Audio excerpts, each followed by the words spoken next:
Move on, 1 p.m. Eastern, Philadelphia Eagles, 9-8 last year, 6-3 on the road at the Detroit Lions, 3-13, 0-8-1. Oh, that's the road. Why do I have their road numbers for the Eagles? That's my bad. Because we're in Ford Field in Detroit, Michigan for this one. And they won 3 games at home last year. Let's look at the line history first off. These Lions opened up at +4. They're now at +3.5. This +3.5 at times was juiced to -105, -106 at Pinnacle. It got up to +107 where it looked like it was going to go back to 4. It's at +101 right now. From a total standpoint, the over has been hammered here. Opened up at 46.5. It's all the way up to 49.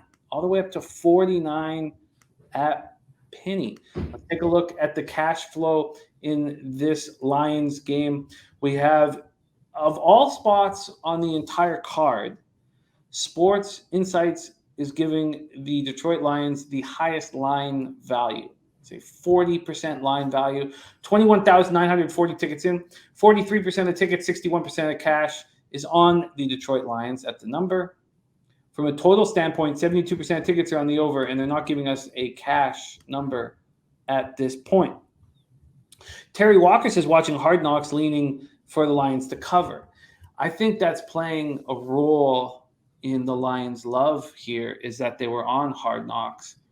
And we talk about the biases that we develop as cappers, and I talk about them often. I talk about the Undoing Project by Michael Lewis and how much that helped me.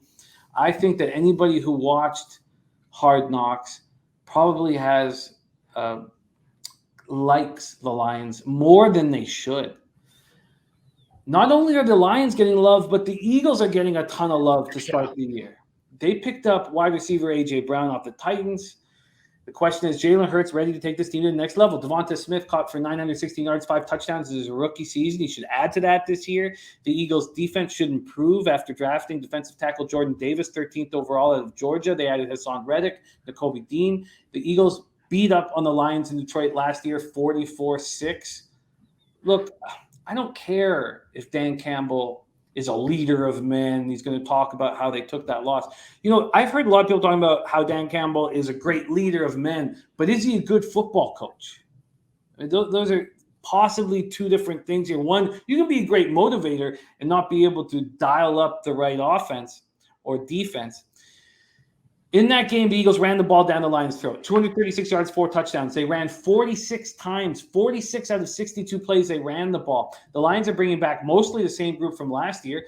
Is what the continuity of Dan Campbell's third year at the helm going to make this team relevant? Their defense allowed an NFL worst 27.47 points per game. Second overall pick, Aiden Hutchinson, will be a force off the edge right away. Michael Brockers joins him on the opposite edge. Look, that could be a very dynamic combo.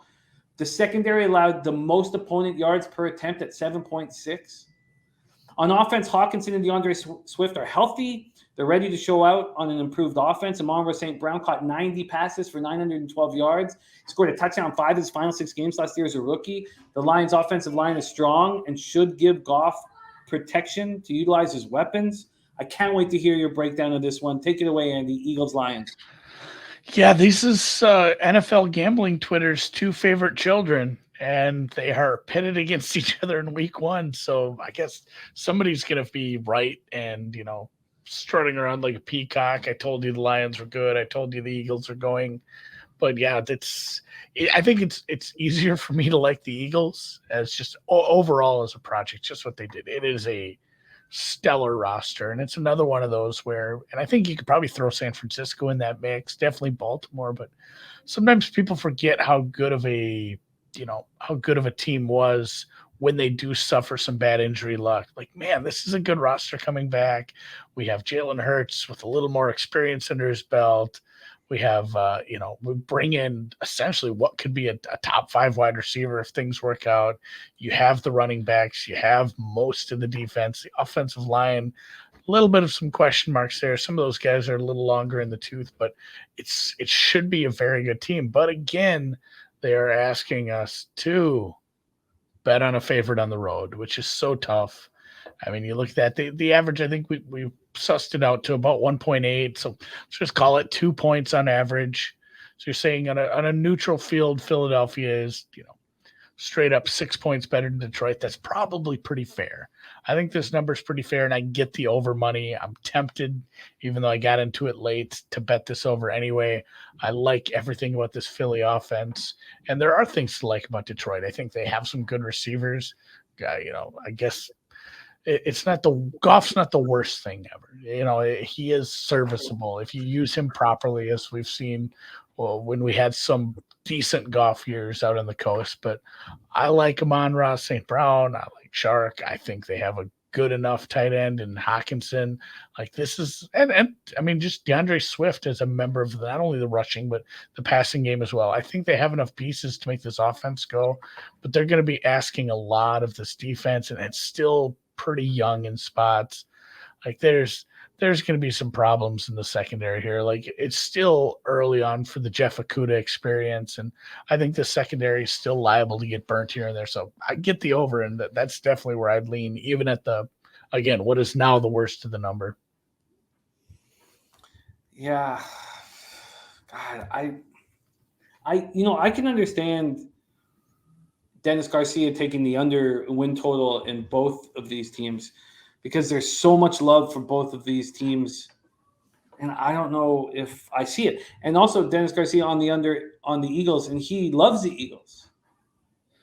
Drink enhances Dan Campbell done at the end of the season. Wow. All right.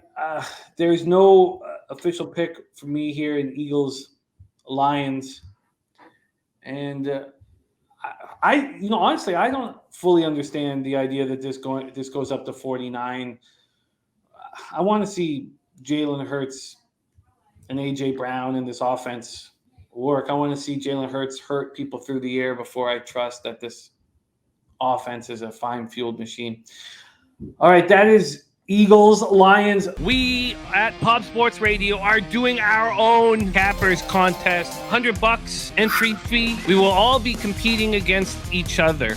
Every single cent that's put in will go into the prizes. You've got 5 picks every week. If you go to pubsportsradio.com, you buy yourself that little ticket that you see on the website right there. Just hit add a cart. You buy the little ticket right there. And after you buy the ticket, you'll get an email with a link and a specific password for you to log in, make your picks, and all that good jam. So it coincides, of course, with a survivor pool. 1 pick per week, sports survivor pool. That's exciting. We're having a Cappers contest, 5 picks against the spread each week, and a survivor contest. We all get to toast the victors and roast the losers. The Cappers contest at Pub Sports Radio. All you have to do is go to pubsportsradio.com to sign up.